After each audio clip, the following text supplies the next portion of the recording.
Hello, this time on Sitrep, after sending troops for Russia's war with Ukraine, North Korea has now ratified a mutual defense treaty with Moscow. The deepening military cooperation between Russia and North Korea is a threat to both the Indo-Pacific and Euro-Atlantic security. That is the verdict of the new NATO Secretary General. We'll assess that view and what's in it for Russia and North Korea with Joseph Dempsey, who spent years uncovering secrets of North Korea's military capability. On the Korean peninsula itself, there have been big missile tests, GPS jamming and shots fired across the demilitarized zone. Lieutenant General Andrew Harrison, who spent 2 years helping enforce the armistice, gives us his assessment of the tensions there. There's always this watchful wariness that you're only one miscalculation or one accident or one deliberate act by the North away from something catastrophic. And in the skies above China, Beijing's new J-35 stealth fighter makes its debut. Apart from one letter, how does it compare to its US counterpart? Sitrep with Kate Chabot and Professor Michael Clark. First, it was sending ammunition, then troops. Now North Korea has signed off on a formal mutual defense treaty with Russia. Mike, how big a deal is this? Well, the treaty itself is very expansive in its wording, including, I noticed it said that they're working towards a just and multipolar new world order, which is part of the ambition. But in reality, it comes down to how they can help each other in a very transactional way. So the North Koreans are certainly helping Russia with the war in Ukraine, supplying them with about 2 million artillery shells. And Russia is assumed to be helping the North Koreans with their nuclear and missile development. And there's other elements as well. So the treaty itself looks very extensive. The reality is down to a few particular things that they genuinely want to exchange. Well, let's bring in Joseph Dempsey, Research Associate for Defence and Military Analysis at the International Institute for Strategic Studies. Joseph, good to see you on Sitrep. Thank you for your time. How much do we actually know about the detail of this mutual defence treaty then? Not a huge amount in terms of what it will actually involve in practice. We know the theory, as Michael's kind of outlined. I think the timing is very interesting, particularly with the countries, although it was signed earlier this year, they both ratified it within a week of each other in the last month. And this obviously coincides with the arrival of at least 10,000 North Korean troops in Russia, some of which have already been deployed to the Kursk region. So in their sense, this will legitimize that deployment because it under mutual defense pact, where they can defend each other. Mike, Moscow and Pyongyang would argue a simple agreement to come to each other's aid if required is no threat to anyone else. It's just like the bilateral relationships many other countries have, including, for example, the UK and the US. Yeah, well, if it was a relationship to come to each other's aid if they were attacked, then that would be, more understandable. But this is to come to each other's mutual aid if they want to, if they think it's necessary. And if you're going to attack your neighbours, then you have a rather different view of what is self-defence. So, the treaty, I think, has to be interpreted in an aggressive way, as far as we're concerned, however it is actually written.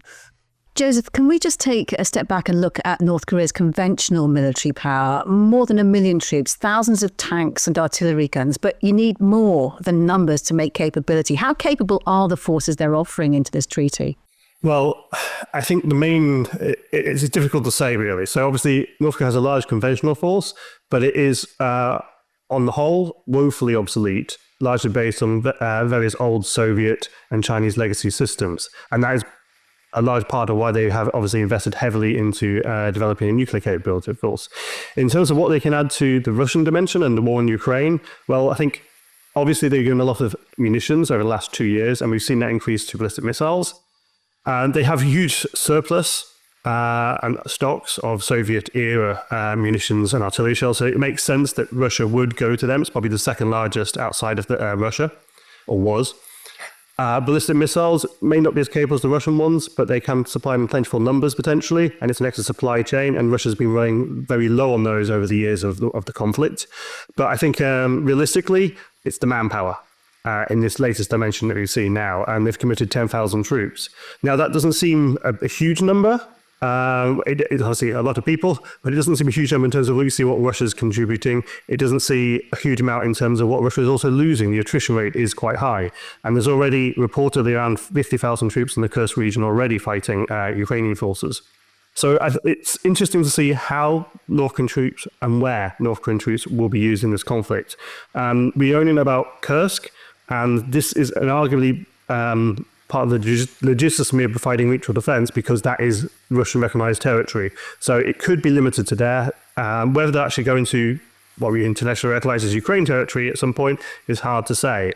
But it could allow Russia to free up troops from the Kursk region onto other fronts. And Joseph, how much concern do you think this treaty is provoking at NATO HQ and in the MOD? Does it force updates to their military planning? Well, yes, obviously it's providing Russia with more force, more manpower. It's also going to prolong the war. It may not necessarily change the outcome of it, but it's certainly going to keep Russia being able to push Ukraine. And obviously, Ukraine has other concerns as well with the US elections and about long-term support. Mike, we see what Russia, and we just talked about Russia, is already getting from this tight relationship. Troops for its war in Ukraine to go with the ammunition we believe is already receiving. Is there a longer term benefit for Russia? Well, there may turn out to be. I think the troops, the North Korean troops that are now fighting in Kursk, by the look of it, I think that's very much an experiment to see how they get on, to see what the issues are. And it may well be that there could be a lot more in due course, because the assumption is that Russia's war on Ukraine is a very long-term thing. Whatever happens next year, the Russians are committed to eradicating Ukraine as an independent state. And the Russians may find that they have a longer-term need for foreign troops because their own mobilization is plateauing out next year. And so this 10,000 may turn out to be the beginning of a bigger commitment of permanent or semi-permanent North Koreans troops rotating in and out of Russia to fight the wars that Putin seems to want to fight around the fringes of Europe. And Joseph, the assumption is that by many people that it's the making of nuclear weapons technology that North Korea might get out of it. Is this the limits of it, or does it go much further than that? Obviously, we don't know the details. And we have a much greater visibility of what Russia is getting out of it now, and that's evolving, obviously. There's very little information about what North Korea has already got over the last 2 years and will get in the future. Yes, obviously, the nuclear program is a big concern, but I think North Korea has made some big strides already, and I think most countries will now accept it as a nascent nuclear power. I think there's other aspects, more in terms of delivery systems, ballistic missiles, cruise missiles. They would still benefit from Russian assistance. But also there's a plethora of conventional capabilities North Korea has been working on for many years. We're seeing some of that being developed and put out there. That would really benefit from Russian assistance. Now, what form that will take and how visible that will be in a lot of cases will be interesting to see. It's also very unclear, what Russia is willing to give up, particularly in terms of things like the crown jewels of its technologies. Mike, it's all making the UN and its sanctions look powerless, isn't it? Yeah, it does. And because remember, all this help to North Korea is breaking UN sanctions, which have been in place for many, many years. And Russia began to break those sanctions when it did its first deal with North Korea to supply artillery shells.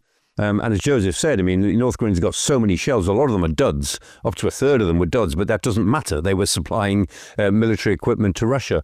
Putin, and for that matter, the Chinese, have just decided the UN resolutions really don't matter in this respect.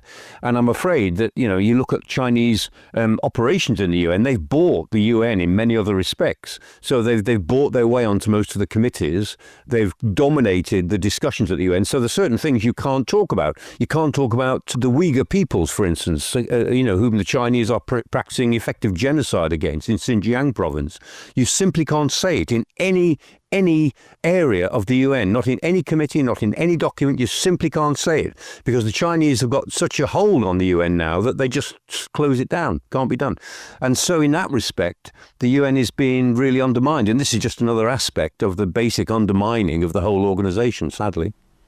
And Joseph, of course, one of the things North Korea is getting is a different experience on the ground for its troops right now. I just wonder where this Russia-North Korea tie-up leads next. It's a good question. I very much agree with Michael's point that this is, a proof of concept. 10,000 troops is not a huge amount in the big scheme of things, particularly when you take in size the conflict, but also North Korean manpower. So it could be a proof of concept in terms of seeing how well these troops cope with the environment, how well they fit into the organization of Russian structure, and obviously the natural language barriers here certainly to consider, differences in equipment.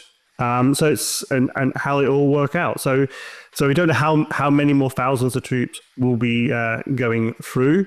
The interesting question is, if we're talking tens of thousands potentially, we're also going to see an awful lot of casualties, potentially on the North Korean side, depending on where they're deployed and how they're deployed. And that will raise some interesting questions at home for North Korea as well. How they're going to control that narrative, particularly when families are not getting their loved ones back. Now, North Korea has a very closed state media system, so as far as where they've not said anything particularly beyond the pact about any Russian involvement in the Ukraine war directly. So it'll be interesting to see how that changes and if it needs to change or whether that be challenged. Really interesting to have your thoughts. Joseph Dempsey, thank you very much for your time. Thank you. Mike, let's just chat a little bit more about the North Korean deployment of 10,000 troops to Russia. It looks like they're going to be used in an attempt to recapture the Kursk region invaded by Ukraine. What is the picture on the ground? Yeah, I mean, I think partly because of the Trump election and the idea that we might now be looking at some sort of imposed ceasefire on Ukraine early next year, the Russians look as if they're making a big effort now to grab Kursk back, the whole of the province. I mean, Putin originally said he wanted it back by the 1st of October, and that didn't happen. But, I mean, the Russians have now got a big incentive to try to recover Kursk so that they don't have to trade it away in negotiations, let's say, in late January or February or March. And they've put more troops into it, including they've thrown the North Koreans in, I think, probably before they intended to. And the Ukrainians they control about half the territory that they originally took, but they're fighting fiercely. I mean, I think the Ukrainians will withdraw because they always intended that. They've got quite small flanks, so they can get back into their own side of the border quite quickly. But I think they'll want to hang on as long as they can. And the real Battle of Kursk is now underway. It's ferocious what's happening to the west of the incursion as it now stands. And Mike, how likely do you think it is that the North Korean troops might push into Ukraine? I think it's entirely likely. For the rest of the world, that would be another big step. Instead of actually helping the Russians to defend their own territory, to move into somebody else's territory. However, from Putin's point of view, that's all Russian territory. He assumes that 5 provinces of Ukraine are already Russian, even though he doesn't control them. And so from his point of view, having North Koreans fight in Luhansk and Donetsk is the same as having them fight in Kursk. It won't look the way to the rest of the world, however. And even the North Koreans might think twice about that, but I don't think Putin will be too bothered when it comes to it. Now, the tie-up between Russia and North Korea has put military actions and tensions on the Korean peninsula itself back in the spotlight. The North just test-fired an intercontinental ballistic missile for the first time in nearly a year, reaching higher and further than ever seen before. It's reported to have fired several short-range ballistic missiles into the sea and then staged GPS jamming attacks against South Korean ships and aircraft. South Korea has also fired a ballistic missile into the sea in its own show of force, while a US nuclear-capable B-1B bomber joined air drills along with Japan. Not quite in the middle of it all is United Nations Command South Korea, an American-led multinational force tasked with upholding the armistice. Retired Lieutenant General Andrew Harrison was its deputy commander through 2022 and 2023. Probably since 1953, the mood has always been we're on the cusp of something very dangerous all the time.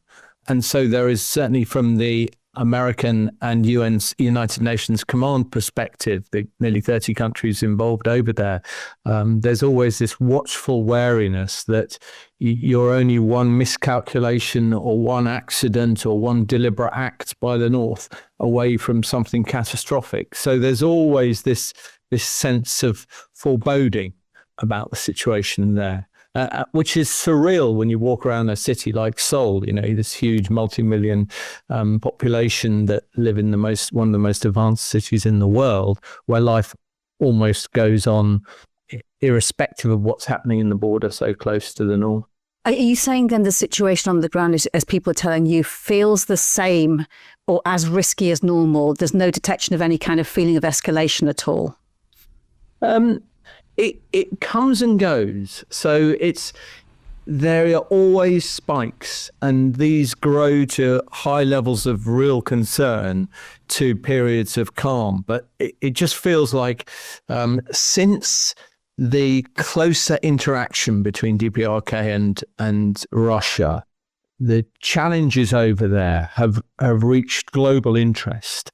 And I think the world is therefore starting to take a lot more interest. So in South Korea, they're very used to these increased tensions, these provocations. And whilst the overt warnings that were played over loudspeakers across Seoul almost a year ago, were a shock to the people, I think actually in South Korea, they just live with this day in, day out, and hope that the warnings don't actually manifest themselves into some serious breakdown in the armistice. The missile test, the GPS jamming, shows of force in the air are all outside the UN command's primary area of responsibility, the demilitarized zone between North and South. But will they have impacted on that job at all? Yeah, I think the campaign for the UNC and the way the UNC is responsible for the maintenance of the armistice has subtly changed over the years.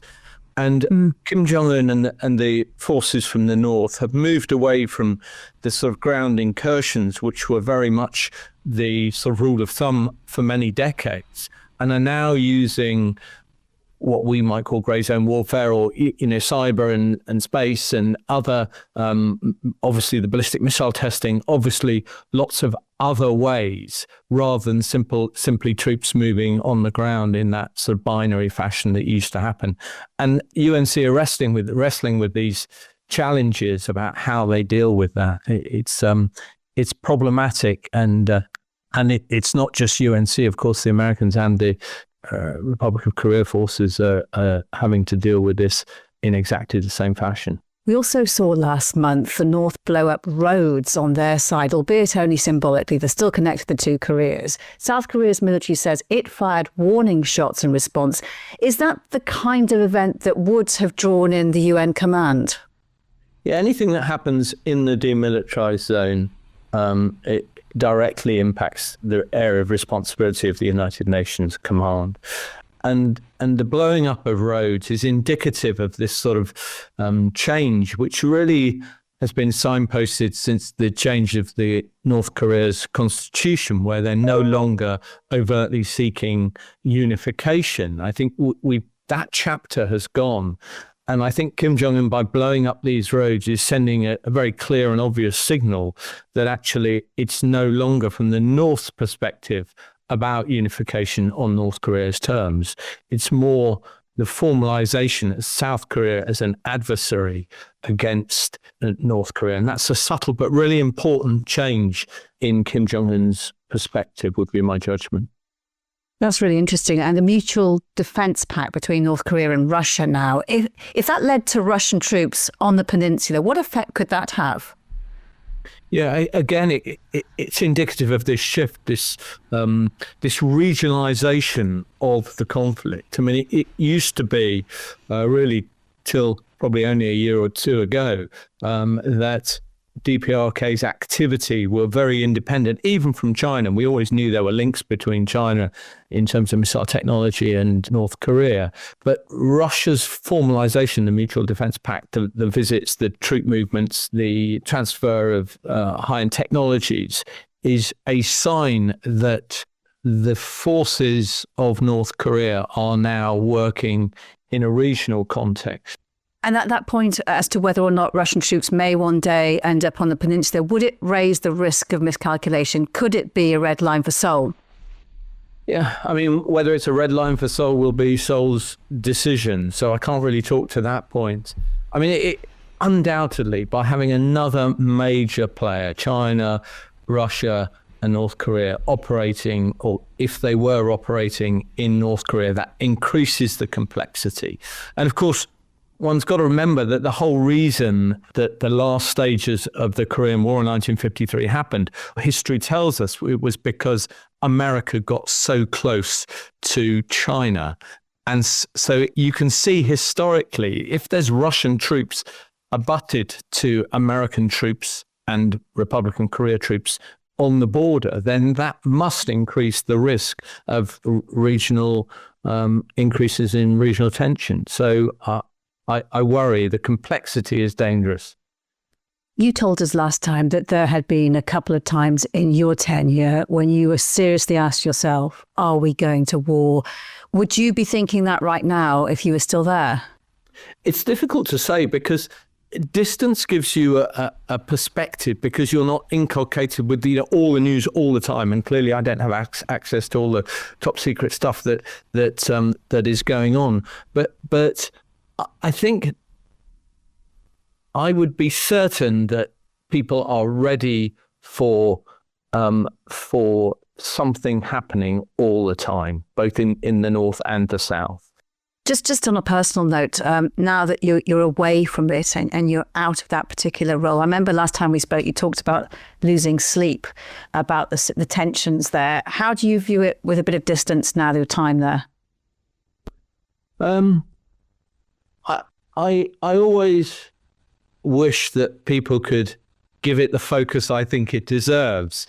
But of course, probably any officer stationed anywhere around the world would have that view about their patch. But I do think the more we understand it, the more we understand the links that are going on between Russia and DPRK and China's perspective as well, the better we can understand those, the less chance there is of something breaking down. It is important to remember that the US and China are very, very close in South Korea. DPRK is on, as I describe it, this hair trigger all the time. And now Russia is heavily involved. So it is something that we in the UK, I think, must keep a constant eye on, along with obviously all the other major flashpoints around the world. But I think this one is not well understood in the UK. General Harrison, it's been so good speaking to you. Thank you very much for spending time with us. No problem. Thank you very much, Kate. Mike, with everything happening in Ukraine and the Middle East, there's a danger our eye is off the ball on the Korean peninsula, isn't there? Yes, there is. And, it's a sad fact that when global security begins to break down, it begins to break down everywhere because one area has a knock-on effect to another. And the fact is the South Koreans are now very worried by what's happening in the north, not just the North Korean-Russian tie-up that we've talked about, but also the fact that the north is visibly more aggressive in everything that it's looking at. And South Korea is beginning to turn its attention much more to how it's going to deal with the north. Instead of détente with the north, how can it deter the north more convincingly? Japan is the same. The Japanese are now much more worried about North Korea than they were. I was talking to a very good Japanese journalist just last week, and he was saying that they really are fixated now in Tokyo on what North Korea is going to do next. So it's not all about United States and North Korea. It's also about North Korea in the region. And don't forget too that China is not always happy about this, because North Korea is beginning to become a bigger problem to them in terms of its capacity for instability and creating instability than it was before. So the Chinese have some sort of interest in damping all this down, but in a way they find that quite difficult. And if it were to come to actual conflict between the two Koreas, we know the US is tied in. Would the UK be part of it? Well, in theory it is, because the armistice of 1953, which created or legitimized North and South Korea, the armistice after the Korean War, was between the United Nations Command and the North Korean Army. The armistice was signed between those two groups. And of course, Britain is part of the United Nations Command. So in that respect, we are one of the parties to the 1953 arrangement, which might break down. So yes, in theory, we would be obligated. In practice, I guess we would, diplomatically, we'd certainly line up behind the United States. And I suppose militarily, if there was something we could usefully contribute, then we would. But I think I can promise you, it's not a planning assumption within the MOD that we have to have forces, naval forces, or still less ground or air forces, that would somehow operate in that part of Asia in the event of a Korean War or a resumption of the Korean War itself. If we could, we would help, but if we can't, and we probably won't be able to, then it would be diplomatic only, I suspect. Mike, you mentioned China a moment ago. Let's go there now. Beijing has been showing off its new J-35A stealth fighter jet at China's largest air show in the city of Zhuhai. It's designed to rival the F-35 flown by the US and a myriad of its allies, including the UK. BFBS Forces News reporter Claire Sadler has been taking a look. Claire, hi. Aside from the remarkably similar name and to my eye quite a similar shape, how does the J-35A stack up against the F-35? Yeah, lots of excitement around the debut of this aircraft because, like any of these big projects, of course, it's been years in the making. And as you say, designed as the challenger to the F-35 in terms of stealth and performance. But we don't really have a huge amount of detail about it, although at first glance, as you say, it does look very similar. We know the engines are different. The J-35 is a twin engine jet. The F-35 has one engine. The F-35 is thought to have perhaps more advanced stealth coatings and a lower radar cross-section than the J-35, but we don't actually know anything about its radar-absorbing materials. And in relation to takeoff, this is another area of difference. The J-35 requires a catapult for takeoff, which the F-35s don't. But the fact that the J-35 has that short takeoff and vertical landing design actually makes it less sleek in design than the J-35. And of course, when it comes to cost, $80 to $100 million or something like that for an F-35, J-35, that's expected to be cheaper thanks to China's lower manufacturing costs. So in conclusion, we just don't really know a huge amount of details about it. But this is what Dr. Jacob Parakilas, who's a research leader in the Defense and Security team at RAND Europe, told me. In terms of the design, I mean, certainly there are, I think, elements of industrial espionage, but also stealth aircraft with a certain set of mission parameters, given the state of technology, are going to converge on a similar set of design characteristics.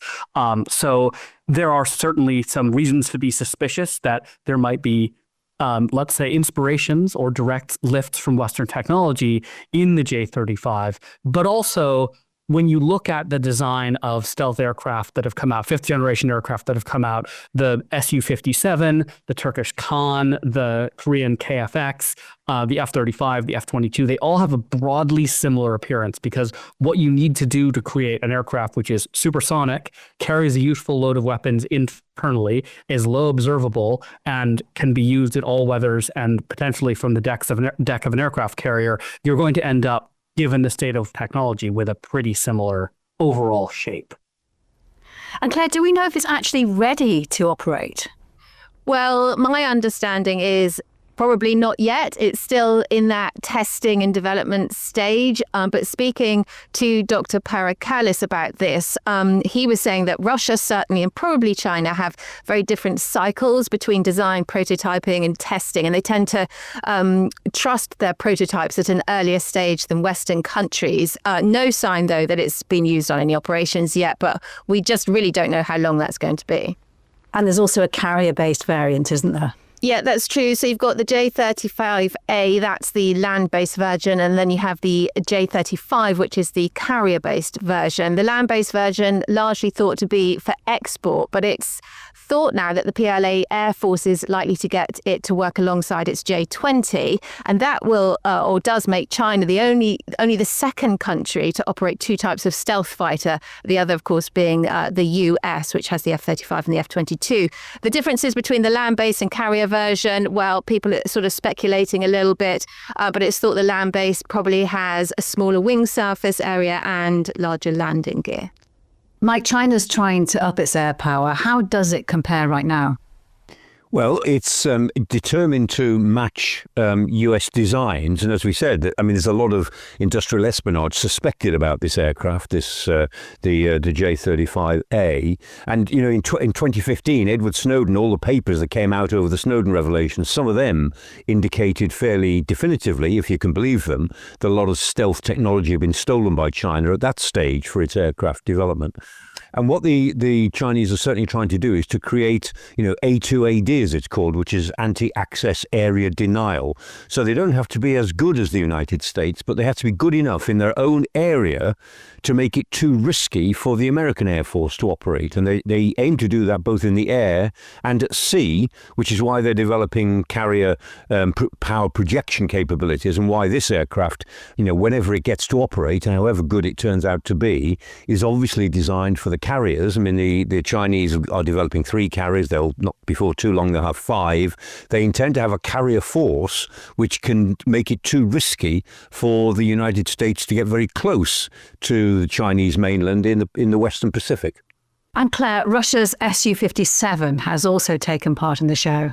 Yes, it's the first time it's been at the air show. The Kremlin calls it the most advanced 5th-generation stealth fighter, but there has been a mixed reaction to it across social media. Many people not really very impressed, saying the sections didn't seem to line up properly, and it raised questions about the real technological level of aircraft construction in Russia. But there's also talk that this was a prototype that was at the air show, and some really are pointing to that. But yes, again, lots of excitement around that too. Mike, we've been talking about the increased military ties between Russia and North Korea. What's the direction of travel in terms of Russia-China military ties?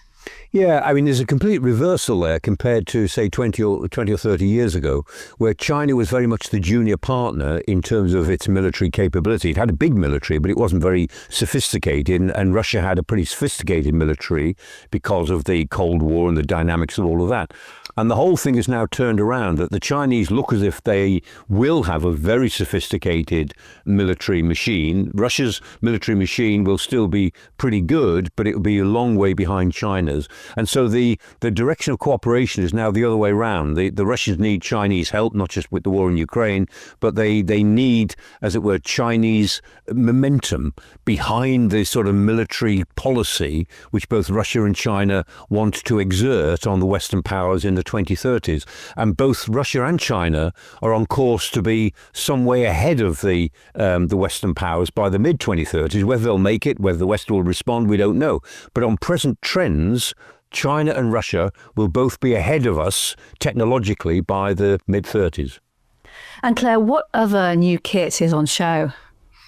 Quite a few bits of kit, actually. Sticking with the aircraft, there's the J-15D, that's known as the Flying Shark, an electronic warfare variant of the J-15 carrier-based fighter jet designed to carry out electronic attack and electronic countermeasure missions. And then there's the killer whale, or the Orca. It's not all about the air.